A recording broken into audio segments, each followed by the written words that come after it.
อานาปานสติสมาธิอันบุคคลเจริญแล้วก็ทำให้หลายแล้วยอมเป็นของระงับเป็นของปาณีเป็นของเย็นเป็นสุขวิหาร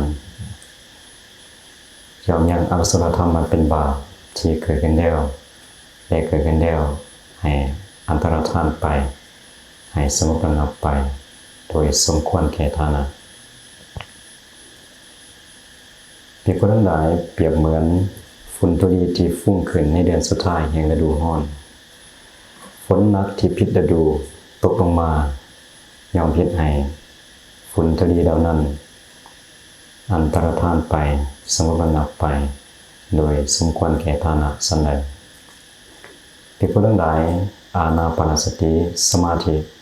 อันบุคคลเจริญแล้วก็ทำให้หลายแล้วก็เป็นของระงับเป็นของปาณีเป็นของเย็นเป็นสุขวิหาร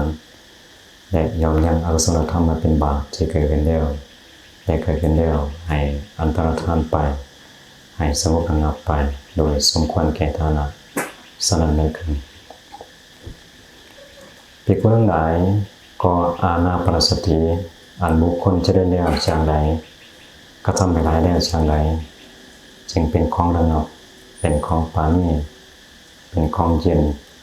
เป็นสุขวิหารและยอมยังอกุศลธรรมมาเป็นบาปที่เกิดขึ้นแล้วและเกิดขึ้นแล้วให้อันตรธานไปให้สงบระงับไปโดยสมควรแก่ฐานะภิกษุทั้งหลายภิกขุในธรรมวินัยนี้ไปสู่ป่าก็ดีไปสู่เงาไม้ก็ดีไปสู่เรือนว่างก็ดี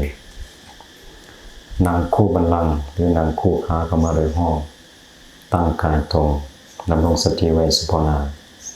เขามีสติหายใจเข้ามีสติหายใจออก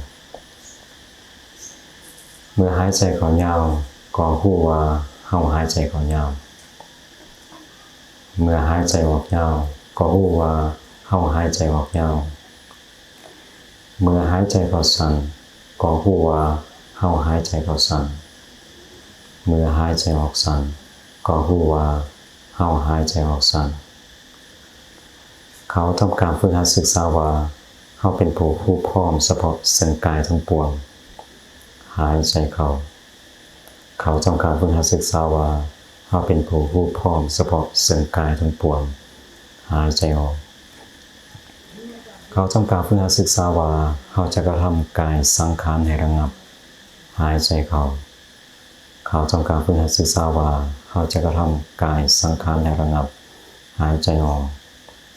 เขาทำการฝึกหัดศึกษาว่าเฮาเป็นผู้พร้อมเฉพาะสิ่งปีติหายใจเข้าเขาทำการฝึกหัดศึกษาว่าเฮาเป็นผู้พร้อมเฉพาะสิ่งปีติหายใจออกเขาทำการฝึกหัดศึกษาว่าเฮาเป็นผู้พร้อมเฉพาะสิ่งสุขหายใจเข้าเขาทำการฝึกหัดศึกษาว่าเฮาเป็นผู้พร้อมเฉพาะสิ่งสุขหายใจออกเขาทำการฝึกหัดศึกษาว่า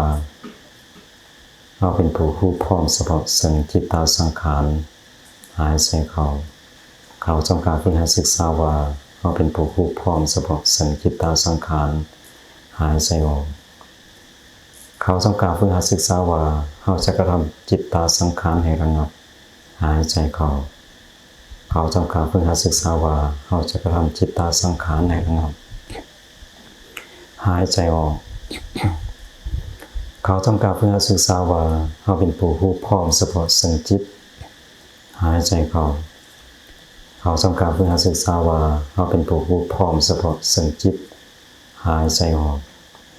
เขาทำการฝึกหัดศึกษาว่าเฮาเป็นผู้ทำจิตให้ปราโมทย์จางยิ่งหายใจเข้า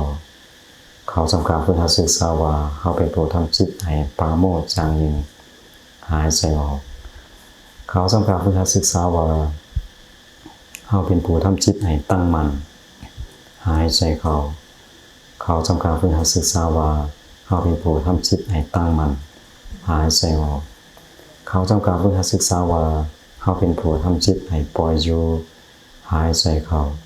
เขาทำการฝึกหัดศึกษาว่าเฮาเป็นผู้ทำจิตให้ปล่อยอยู่หายใจออกเขาทำการฝึกหัดศึกษาว่า เฮาเป็นผู้เห็นซึ่งความบ่เที่ยงอยู่เป็นประจำหายใจเข้าเขาทำการฝึกหัดศึกษาว่าเฮาเป็นผู้เห็นซึ่งความบ่เที่ยงอยู่เป็นประจำหายใจออกเขาทำการฝึกหัดศึกษาว่าเฮาเป็นผู้เห็นซึ่งความจางคายอยู่เป็นประจำหายใจเข้าเขาทำการฝึกหัดศึกษาว่าเฮาเป็นผู้เห็นซึ่งความจางคายอยู่เป็นประจำหายใจออกเขาทำการฝึกหัดศึกษาว่าเฮาเป็นผู้เห็นซึ่งความดับบ่เหลืออยู่เป็นประจำหายใจเข้าเขาทำการฝึกหัดศึกษาว่าเฮาเป็นผู้เห็นซึ่งความดับบ่เหลืออยู่เป็นประจำหายใจออกเขาทำการฝึกหัดศึกษาว่าเฮาเป็นผู้เห็นซึ่งความสลัดคืนอยู่เป็นประจำหายใจเข้าเขาทำการฝึกหัดศึกษาว่าเฮาเป็นผู้เห็นซึ่งความสลัดคืนอยู่เป็นประจำหายใจออกภิกขุทั้งหลายอานาปานสติสมาธิอันบุคคลเจริญแล้วจากนี้กระทำให้หลายแล้วจากนี้เด้อยอมเป็นของระงับเป็นของปราณีตเป็นของเย็นเป็นสุขวิหารและยอมยังอกุศลธรรมมาเป็นบาปที่เกิดขึ้นแล้วและเกิดขึ้นแล้วให้อันตรธานไปให้สงบระงับไปโดยควรแก่ทาง